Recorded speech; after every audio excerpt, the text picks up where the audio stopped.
Harvey and I have continued to work together after he brought the film to Pittsburgh because of his commitment to staying true to what the survivors are saying, even in creating a film that is edited from survivor testimony. I became nervous that with technology, we could have our students, and we're very engaged with students and with teachers, but could have students just pulling pieces from survivor testimony and using them in whatever way they wanted.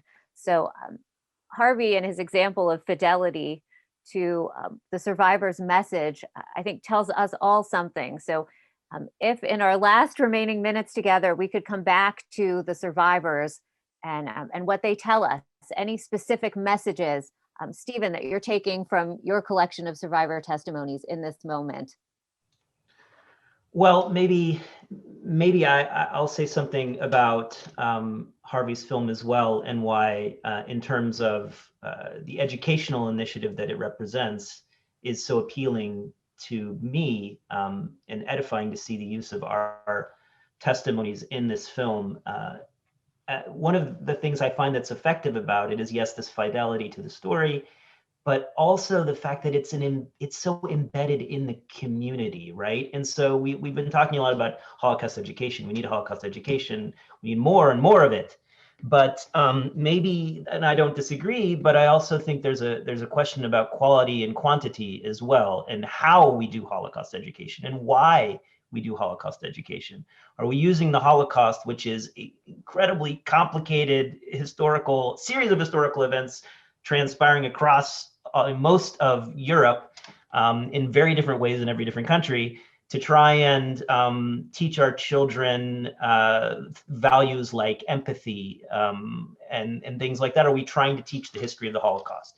Those aren't necessarily the same thing. They don't have to be mutually exclusive, but sometimes I feel that the educational initiatives are not always attuned to those sort of subtleties. On the other hand, a film like Harvey's, about a community, Brookline, of Brookline survivors, and then embedded in the Brookline community, I think is a really important contribution, because I think it brings back to why Holocaust education is important at all.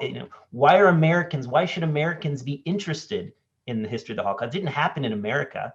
It becomes an American story when survivors come and find refuge in this country and rebuild lives here. And the Brookline Project shows how that really, I think, emphasizes that. So I think that's an important contribution. I'd like to see more efforts like that. I think that's an effective educational method. And that can be a model for, other, cities, towns, communities, school districts across the country. And it really does create that connection amongst young people who might, see this as like, this happened decades ago. This doesn't impact me. I have nothing to do with this. But suddenly it's actually people in their own communities. And I think that's really important for the credibility that leads to the learning. Students say that they thought that the Holocaust was something that it just happened decades before they were born, and watching the film made it more real for them. It felt like they were listening to their neighbors, that they were listening to, someone that they know's grandmother, that they were listening to their own grandmother. And that also, I think, made them think about what other stories were out there, that everyone has this story that may be different than where they are in Whole Foods at the moment. And to keep in mind when you're connecting with people, that they're not just who they are at that moment, they're all the combined experiences through their whole lives. And I think it leads to acceptance of other people by understanding their stories.